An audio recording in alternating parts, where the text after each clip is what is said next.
কিয়ামতের ময়দানে এবং দুনিয়াতে সবচেয়ে ভাগ্যবান ওই ব্যক্তি যে আল্লাহ তাআলার গোলাম হতে পারলো, যে কি আল্লাহ তাআলার গোলাম হতে পারলো। কিয়ামতের ময়দানে যারা আল্লাহর গোলামিত্ব করবে, আল্লাহর দাসত্ব দুনিয়াতে করবে, কিয়ামতের ময়দানে তাদেরকে আল্লাহ তাআলার গোলাম হিসাবে উঠানো হবে।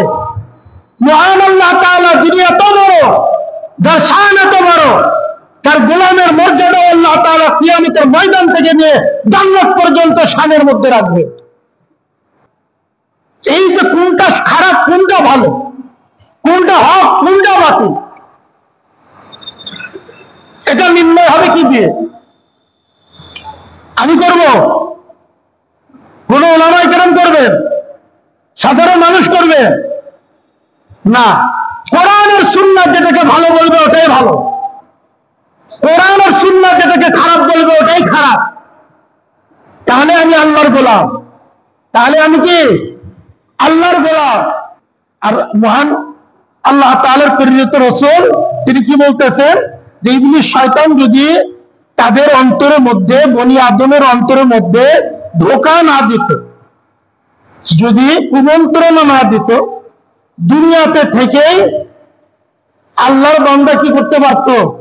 স্বর্গরাজ্য দেখতে পেত, জান্নাত জাহান্নাম তারা কি করতে পারত? দেখতে পেত। আসমানের রাজত্ব, আল্লাহ তাআলার যে রাজত্বটা কেমন, এটা তারা দেখতে পেত। আলহামদুলিল্লাহ,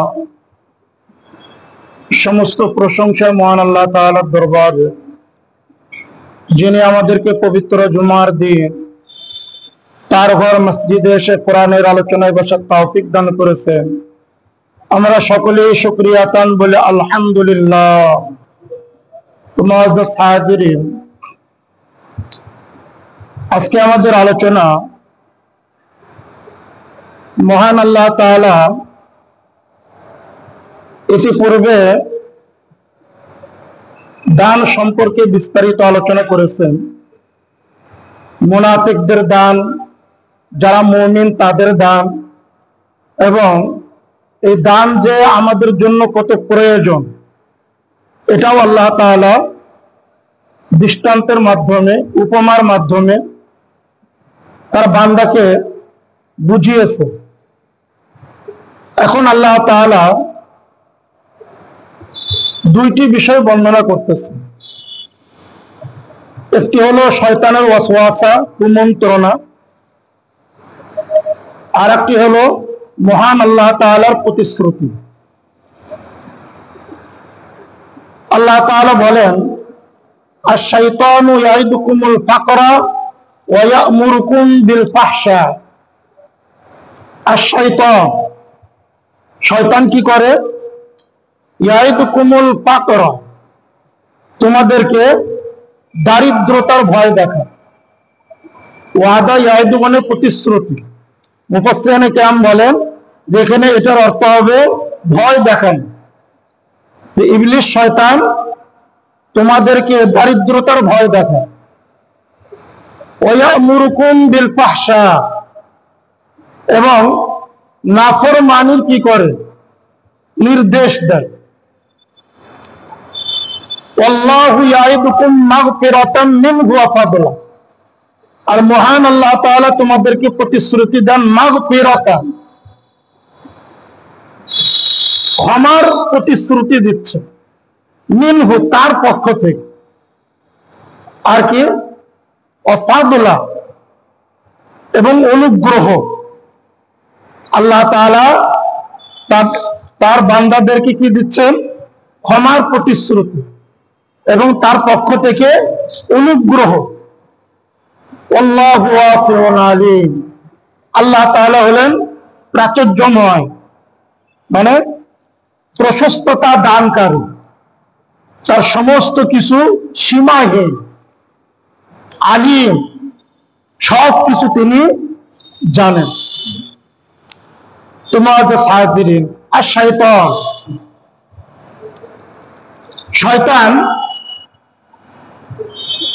দারিদ্রতা, নিঃস্ব হয়ে যাওয়া ভয় দেখায় বান্দাদের। আর কি করে? অশ্লীলতা, নাফরমানি, ঘৃণিত কাজ, গুনার কাজ, এগুলি কি করে? আদেশ করে।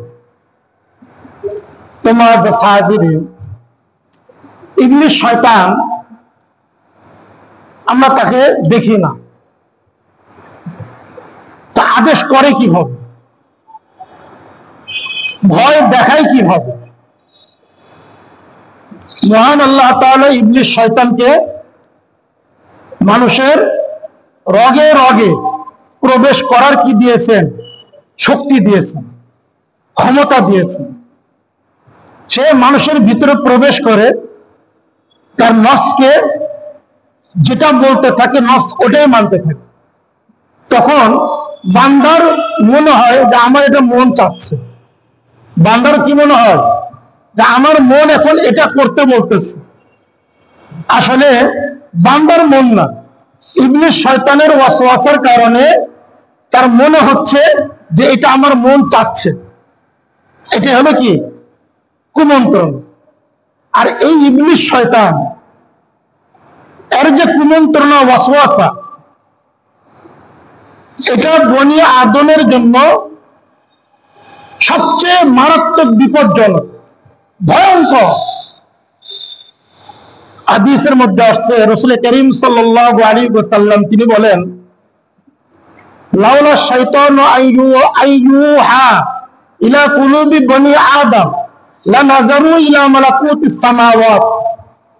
আল্লাহ রাসূল বলেন যে ইবলিস শয়তান বনি আদমের অন্তরের মধ্যে যদি কি প্রত্যাদেশ না দিত, মানে কুমন্ত্রণা না দিত, লানাযারু অবশ্যই তারা দেখতে পেত ইলা মালাকুতিস সামাওয়াত, আসমানি রাজত্ব তারা দুনিয়া থেকেই দেখতে পেত।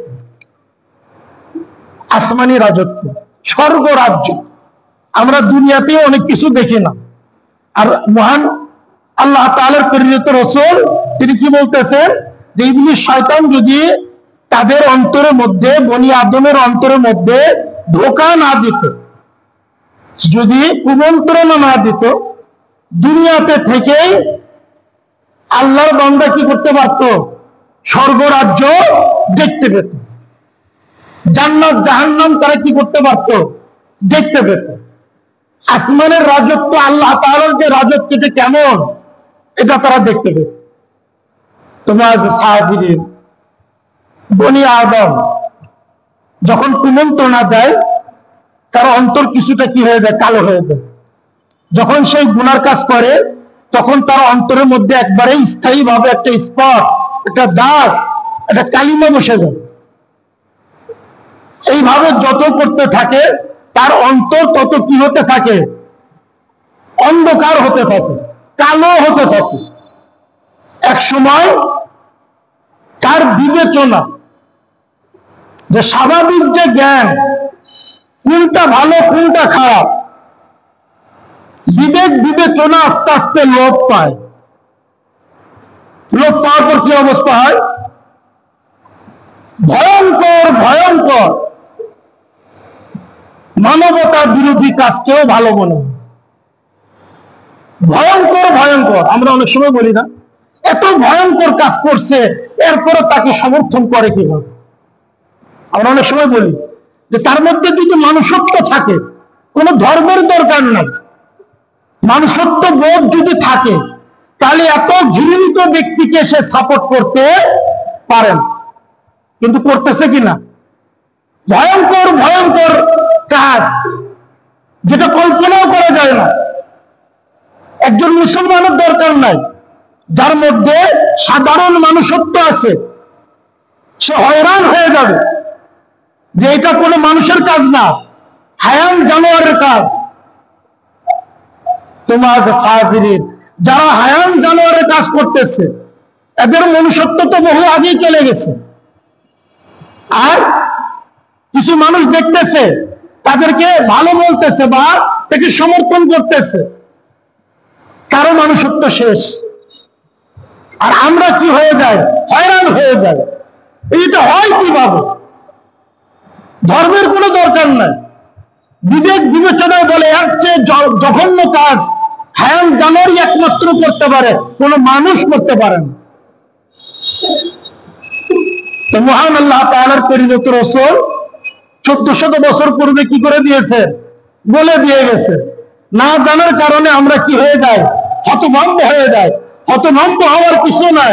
এক জাতি, বনি আদমের একটা সম্প্রদায়, তাদের অন্তরের মধ্যে শয়তানের কুমন্ত্রণা, ওয়াসওয়াসা দিতে দিতে, খারাপ কাজ করতে করতে তার সাধারণ বিবেক বিবেচনা ওটাও কি হয়ে গেছে, নিঃশেষ হয়ে গেছে।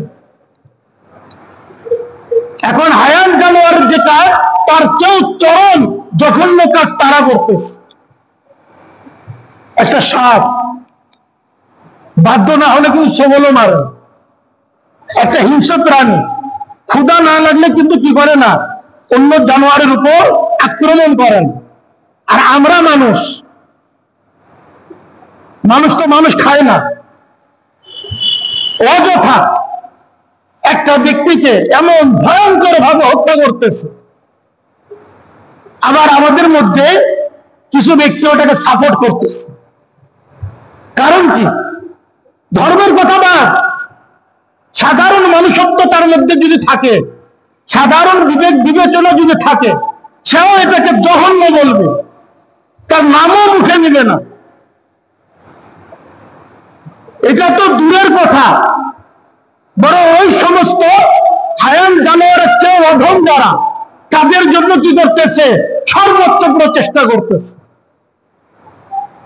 তোমার সাহায্যে এটা হলো রাসূল করিম সাল্লাল্লাহু আলাইহি ওয়াসাল্লাম যে কথা বলে গেছেন 1400 বছর পূর্বে, ওটার কি হচ্ছে, প্রতিফলন ঘটতেছে জামানায় জামানায়। আমরা কোরআন সুন্নাহ থেকে দূরে থাকার কারণে হয়রান হয়ে যাচ্ছে, বুঝতে পারতেছি না। কোরআন সুন্নাহর মধ্যে দিক নির্দেশনা আছে একজন মানুষের জন্য প্রতিটা যুগে কোনটা ভালো কোনটা খারাপ, এটা কোরআন এবং সুন্নাহর মধ্যে দেওয়া আছে। কোনটা কল্যাণকর কোনটা অকল্যাণকর, কোন রাস্তা পুরো মানব জাতির জন্য কল্যাণকর আর কোন রাস্তা অকল্যাণকর, এটা কোরআনে কারীমের মধ্যে দিক নির্দেশনা 1400 বছর পূর্বেই মহান আল্লাহ তাআলা ওহীর মাধ্যমে জানিয়ে দিয়েছে। আর আমরা কোরআন সুন্নাহ না বুঝার কারণে, এর ইলম থেকে দূরে থাকার কারণে আজকে আমরা হয়রান হয়ে যাচ্ছি, আমরা দিশাহীন হয়ে গেছি। কি কর্তব্য বিমূঢ়, কি করব বুঝতে পারতেছেন। হাজার হাজার মুসলমান আজকে দিক নির্দেশনা পাচ্ছে না, তারা বুঝতে পারতেছে না কোন দিকে যাবে। কারণ একটাই, কোরআন আর সুন্নাতে মানুষের জন্ম থেকে নিয়ে মৃত্যু পর্যন্ত, দুনিয়ার শুরু থেকে নিয়ে শেষ পর্যন্ত প্রতিটা ক্ষেত্রে প্রতিটা অবস্থায় দিক নির্দেশনা আছে কল্যাণজনক পুরো মানব জাতির জন্য। কিন্তু সর্বপ্রথম ইবলিস শয়তান তার দোসররা এই কোরআন সুন্নাহ থেকে আমাদেরকে আগে বিচ্ছিন্ন করে ফেলেছে সুন্দর সুন্দর কথার মাধ্যমে। নাউযুবিল্লাহি মিন যালিক, যেটা কোরআনে বলা হয়েছে কুফরি, যেটা কোরআনে বলা হয়েছে এটার চেয়ে বড় মানবতাহীন আর কিছুই হতে পারে না, ওটাকে অধিকারের মাধ্যমে কি করতেছে, বর্ণনা করা হচ্ছে। কোন জায়গায় পৌঁছে গেছে? তোমার সাহায্যে কোরআন সুন্নাহ কিয়ামতের আগ পর্যন্ত, কিয়ামত পর্যন্ত মুসলিম উম্মাহকে দিক নির্দেশনা দিবে, এমন দিক নির্দেশনা যে মুসলিম উম্মাহ পুরা বিশ্বে রাজত্ব করবে। তাদের কাছে কোনোটাই কি হবে না, দ্বিধাদ্বন্দ্ব থাকবে না, সব পরিষ্কার হয়ে যাবে। তোমার সাহায্যে তো মহান আল্লাহ তাআলা বলেন, আশ-শাইতানু ইয়াইদুকুমুল ফাকরা ওয়া ইয়া'মুরুকুম বিল ফাহশা। ইবলিস শয়তান দারিদ্রতার ভয় দেখায়, ফকির হয়ে যাওয়ার, নিঃস্ব হয়ে যাওয়ার ভয় দেখায়। ওয়া ইয়া'মুরুকুম বিল ফাহশা, আর কি করে, তোমাদেরকে নাফরমানির আদেশ দেয়, গর্হিত কাজের আদেশ দেয়। তোমার সাহায্যে আর শয়তান, আমরা জানি শয়তান মানে ইবলিস শয়তান, যাকে আল্লাহ তাআলা লানত দিয়ে পৃথিবীতে তাড়িয়ে দিয়েছে। আর শয়তান অর্থটা কি? এখানে কোন শয়তান মুরাদ? কারণ কোরআনে কারীমের মধ্যে যারা শয়তানের হুবহু পদাঙ্ক অনুসরণ করে তাদেরকেও শয়তান বলা হয়েছে কোরআনে কারীমের মধ্যে। সূরাতুল বাকারার শুরুতে যখন তারা তাদেরকে শয়তানদের সাথে মিলিত হয়, তো শয়তানকে তো দেখাই যায় না, তাদের সাথে আবার মিলিত হয় কিভাবে? ওখানে আমাদের বিস্তারিত কি হয়ে গেছে, তাফসীর চলে গেছে। তো ওখানে যারা ইবলিস শয়তানের দোষর, হুবহু ইবলিস শয়তানের পদাঙ্ক অনুসরণ করে, তাদের কথা উল্লেখ করা হয়েছে। তোমার সাহায্যের এখানে কাদের কথা উল্লেখ করা হয়েছে? এখানে কি ওই যে স্বয়ং যে একজন ইবলিস শয়তান সে, নাকি তার যে বংশধর জিন জাতি তারা, নাকি মানুষের মধ্যে যারা ইবলিস শয়তানের এজেন্ডা বাস্তবায়ন করে তারা? তোমার সাহায্যের রাসূল করিম সাল্লাল্লাহু আলাইহি ওয়াসাল্লামের একটা হাদিস নিয়ে আসা যেতে পারে। এই হাদিসের দ্বারা বোঝা যায় যে এখানে শয়তান বলতে কাদেরকে বোঝানো হয়েছে। মুফাসসিরিনে কিরাম তারাও কিন্তু কি দিয়েছেন, ভিন্ন ভিন্ন মতামত দিয়েছেন। কোন কোন মুফাসসিরিনে কিরাম বলেছেন ওই যে একমাত্র যে ইবলিস যাকে আল্লাহ তাআলা লানত দিয়ে তাড়িয়ে দিয়েছেন, দুনিয়াতে পাঠিয়ে দিয়েছেন, যার হায়াত দিয়েছেন কিয়ামত পর্যন্ত, সেই ইবলিস শয়তান। কোন কোন মুফাসসিরিনে কিরাম বলেন ইবলিস শয়তানের যারা বংশধর জিন জাতি, তার আদেশ মতো চলাফেরা করে, তার এজেন্ডা বাস্তবায়ন করে তারা। কোন কোন মুফাসসিরিনে কেরাম বলেছেন মানব জাতির মধ্য থেকে যারা ইবলিস শয়তানের এজেন্ডা বাস্তবায়ন করে তারা। তাহলে মুফাসসিরিনে কেরামের মধ্যে কি হয়ে গেল, ইখতিলাফ হয়ে গেল। আসলে এটা কোনো মতলক্ষ্য নয়, বরং যার কাছে যেটার দলিল ছিল উনি ওটাই কি করেছেন, বর্ণনা করেছেন। কোন ইখতিলাফ মতলক্ষ্য নয়, বরং সবগুলি উদ্দেশ্য। ইবলিস শয়তানের যে এজেন্ডা যারাই বাস্তবায়ন করবে, সেই মানব জাতি হোক অথবা জিন জাতি হোক, তারাই কি হবে, এই আয়াতের মেজবাত আর শয়তান এটা তাদের উপরই বর্তাবে। তোমার সাহায্যের ইবলিসের বংশধর সেটা তো বুঝলাম, মানব জাতিকে শয়তান বলাটা কেমন কথা? আমরা অনেক মুসলমান অনেক সময় কি বলি, মারাত্মক ভাবে ইশকাল করি, মানুষকে শয়তান বলে কিভাবে? তো কোরআনে কারীমের মধ্যে বিভিন্ন জায়গায়, একাধিক জায়গায় আল্লাহ তাআলা কি করেছে, নিজেই বলেছে। এটা আমার কোনো কথা না, কোনো উলামা কিরামের কথা না। হাদিসের মধ্যে আসা যাক, রাসূল করিম সাল্লাল্লাহু আলাইহি ওয়াসাল্লাম তিনি বলেন আলা ইন্না লিশ-শাইতানি লুম্মাতা মিন বনি আদম ওয়ালিল মালিকি লুম্মাতা। বনি আদমের মধ্য থেকে ইবলিস শয়তানের একটা দল আছে, আর আরেকদিকে ওয়ালিল মালিকি লুম্মাতা, মহান আল্লাহ তাআলা মালিক ইয়াউমিদ্দিন, বিচার দিনের যিনি মালিক, তারও একটা দল থাকবে। ইবলিস শয়তানের একটা দল থাকবে, আবার কি আল্লাহ তাআলার একটা দল থাকবে। ইবলিস শয়তানের দল ইবলিস শয়তানের এজেন্ডা বাস্তবায়ন করবে, আর আল্লাহ তাআলার আনুগত্য যারা বান্দা তারা আল্লাহ তাআলার এজেন্ডা কি করবে, বাস্তবায়ন করবে। আর কোরআনে কারীমের মধ্যে আল্লাহ তাআলা কি বলেছেন, ওয়াইয ক্বালা রাব্বুকা লিল মালাইকাতি ইন্নী জাইলুন ফিল আরদি খলিফা। কোরআনে কারীমের মধ্যে আল্লাহ তাআলা ফেরেশতাদের কি বলেছিলেন, কি ইন্নী জাইলুন ফিল আরদি খলিফা, আমি দুনিয়াতে আমার প্রতিনিধি কি করব, পাঠাতে চাই, সৃষ্টি করতে চাই, তৈরি করতে চাই। তার মানে কি, বাংলা তো বুঝি, খলিফা অর্থ প্রতিনিধি। আমার স্থলাভিষিক্ত যে আমার হয়ে যে কি করবে, অমুক জায়গায় কাজ করবে, আমার দূত তোমার সাহায্যে। তো হাদিসের মধ্যেও কি পাওয়া যাচ্ছে? এটাই পাওয়া যাচ্ছে। আল্লাহ রাসূল 1400 বছর পূর্বে বলে গেছেন যে একটা বনি আদমের মধ্য থেকে একটা দল থাকবে, ইবলিস শয়তানের কি করবে, এজেন্ডা বাস্তবায়ন করবে। আর আরেকটা দল থাকবে, যারা কার দল? মালিকের দল। মালিক ইয়াউমিদ্দিন, বিচার দিনের যিনি মালিক মহান আল্লাহ তাআলা, তার দল। তারা আল্লাহ তাআলার এজেন্ডা বাস্তবায়ন করবে। আল্লাহ তাআলার এজেন্ডা কি? কোরআন আর সুন্নাহ। রাসূল করিম সাল্লাল্লাহু আলাইহি ওয়াসাল্লাম তিনি বলেন, ইবলিস শয়তানের যে দল, তারা কি করবে? ফাইয়াদু বিল খায়র বিল শাররি ওয়া তাকযীবিল হক। তারা কি করবে? খারাপের প্রচার করবে। বিশাররি কি? খারাপের প্রচার করবে। আর তাকযীবিল হক, হককে তারা কি করবে? মিথ্যা প্রতিপন্ন করবে।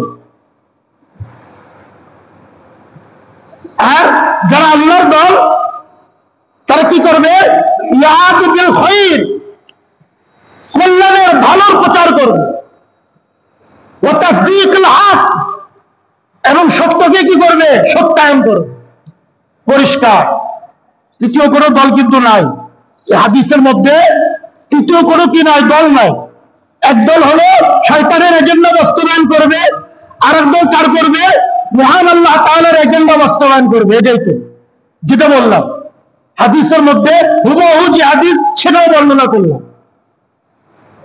তোমার সাহায্যের এই যে কোনটা খারাপ, কোনটা ভালো, কোনটা হক, কোনটা বাতিল, এটা নির্ণয় হবে কি দিয়ে? আমি করব? কোন ওলামায়ে কেরাম করবেন? সাধারণ মানুষ করবে না। কোরআন আর সুন্নাহ যেটাকে ভালো বলবে ওটাই ভালো, কোরআন আর সুন্নাহ যেটাকে খারাপ বলবে ওটাই খারাপ। তাহলে আমি আল্লাহর গোলাম। তাহলে আমি কি? আল্লাহর গোলাম। কিয়ামতের ময়দানে এবং দুনিয়াতে সবচেয়ে ভাগ্যবান ওই ব্যক্তি যে আল্লাহ তাআলার গোলাম হতে পারলো, যে কি আল্লাহ তাআলার গোলাম হতে পারলো। কিয়ামতের ময়দানে যারা আল্লাহর গোলামিত্ব করবে, আল্লাহর দাসত্ব দুনিয়াতে করবে, কিয়ামতের ময়দানে তাদেরকে আল্লাহ তাআলার গোলাম হিসেবে উঠানো হবে। মহান আল্লাহ তাআলা যিনি এত বড়, যার শান এত বড়, তার গোলামের মর্যাদা আল্লাহ তাআলা কিয়ামতের ময়দান থেকে নিয়ে জান্নাত পর্যন্ত শানের মধ্যে রাখবে। তোমার সাহায্যের। তাহলে এখন হক আমি যেটা বলবো সেটা, আমি যেটা বাতিল বলবো সেটা না। কোরআন সুন্নাহ যেটাকে ভালো বলবো ওটাই ভালো, কোরআন সুন্নাহ যেটাকে খারাপ বলবো ওটাই খারাপ, কোরআন সুন্নাহ যেটাকে হক বলবো ওটাই হক, কোরআন সুন্নাহ যেটাকে বাতিল বলবো ওটাই বাতিল। তোমার সাহায্যের আজকে আমাদের অবস্থা কোন জায়গায় পৌঁছে গেছে, কোন পর্যায়ে পৌঁছে গেছে। আমাদের দেশের কথাই বলি, বাইরের দেশে যাওয়ার দরকার নাই। সংখ্যাগরিষ্ঠ মুসলিম রাষ্ট্র, বিধর্মীরাও আছে, পার্সেন্টেজ কম। এই সংখ্যাগরিষ্ঠ মুসলিম রাষ্ট্রের অবস্থা কি? কোরআন বলতেছে, কোরআন কি বলতেছে? ইন্নাকা লাআলা খুলুকিন আযীম। কোরআন বলতেছে, হে নবী, আপনি সর্বোচ্চ চরিত্র আপনার, খুলুকিন আযীম। তার মানে কি? মহান আল্লাহ তাআলা বলছে। তার মানে আল্লাহ তাআলা যত বড়, তার কালাম তো ততই বড়, নাকি ততই ছোট? ততই বড়। আল্লাহ তাআলা বলতেছেন ইন্নাকা লাআলা খুলুকিন আযীম। হে নবী, আপনার চরিত্র সর্বোচ্চ। চারিত্রিক গুণাবলী কিয়ামত পর্যন্ত আর ব্যক্তি আসবে না, কিয়ামত পর্যন্ত আর দ্বিতীয় ব্যক্তি আসবে না। ইন্নাকা লাআলা খুলুকিন আযীম। আমি কি বলতেছি? বাল্য বিয়ে জঘন্য অপরাধ, নাউযুবিল্লাহি মিন যালিক। হুজুর এটার মধ্যে কি হলো, এটার মধ্যে কি কথা হলো? ভালোই তো কথা। মুসলমান কোন জায়গায় আছে? সরাসরি বলতেছে না যে তোমাদের নবী গুনাহগার, নাউযুবিল্লাহি মিন যালিক, তোমাদের নবী কি চরিত্র খারাপ, নাউযুবিল্লাহি মিন যালিক। কি বলতেছে? বাল্য বিবাহ জঘন্য অপরাধ। আমরা মুসলমান ওটাই প্রচার করতেছি। তার মানে কি মুহাম্মদুর রাসূলুল্লাহ সাল্লাল্লাহু আলাইহি ওয়াসাল্লাম তিনি উম্মুল মুমিনিন হযরত আয়েশা রাদিয়াল্লাহু তাআলা আনহাকে বিয়ে করেছিলেন কত বছরে? কত বছরে? 6 থেকে 9। 6 থেকে কি 9? আর আমি কি বলতেছি? বাল্য বিয়ে জঘন্য। তার মানে কি মুসলমান বুঝতেই পারতেছে না। কোরআন সুন্নাহ থেকে দূরে নিয়ে যাওয়ার পর বিবেক বিবেচনা চিন্তা চেতনায় যখন আমরা ইহুদি নাসারা হয়ে গেছি, তখন এগুলো কথা বলতেছে তারা। আমি চুপ। এটা প্রচার কারা করতেছে? 1400 বছর পূর্বে মুহাম্মদুর রাসূলুল্লাহ সাল্লাল্লাহু আলাইহি ওয়াসাল্লাম বলে গেছেন, শয়তানের বনি আদম থেকে শয়তানের একটা দল থাকবে। তারা কি করবে? খারাপ প্রচার করবে। আল্লাহর রাসূলের চরিত্র নিয়ে কথা বলা কি ভালো কাজ? খারাপ বলা কি ভালো কাজ? জঘন্য অপরাধ, ঈমান থাকবে না। তারপরে আল্লাহ তাআলা বলেছেন, হে নারী, তোমাদের পুরো মাথা থেকে পা পর্যন্ত পরপুরুষ থেকে সতর, এটা খরচ। আর আমি কি করতেছি? নারী স্বাধীনতার নামে যত কম কাপড় পরানো যায় ততই কি স্টাইল, ততই ভদ্র। তোমার যা সাহায্যের, এটা তাদের কথা। অন্য সারা পৃথিবীর কথা বাদ দিলাম, আমাদের বর্তমান এই যে বাংলাদেশে আমাদের কি অবস্থা, তারা বলতেছে। মুসলমান বুঝতেই পারতেছে না কি বলতেছে। না জেনে শয়তানের এজেন্ডা কি করতেছে, বাস্তবায়ন করতেছে, এটা ভাবা যায়। তারপরেও আমাদের মাঝে কোনো প্রতিক্রিয়া নাই, আমার অন্তরের মধ্যে কোনো প্রতিক্রিয়া নাই। ভাবলে শির। এটা হয় কিভাবে? এটা হয় কিভাবে? এই আয়াতের মধ্যে মহান আল্লাহ তাআলা ওটাও বুঝিয়ে দিয়েছেন। আমরা ভাবলে শিন কেন, এটাও বুঝিয়ে দিয়েছেন। এখানে আল্লাহ তাআলা কি বলেছেন? আশ-শাইতানু ইয়াইদুকুমুল ফাকরা ওয়া ইয়া'মুরুকুম বিল ফাহশা, যে তোমাদেরকে কি করবে? দারিদ্রতার ভয় দেখাবে। তারপরে কি করবে? যত অশ্লীল কাজ আছে, কোরআন সুন্নাহ যেটাকে অশ্লীল বলে ওটাই অশ্লীল। আমি কোনটা বললাম ওটা দেখার কোনো বিষয় না। সারা পৃথিবীর মানুষ কি বললো ওটা দেখার বিষয়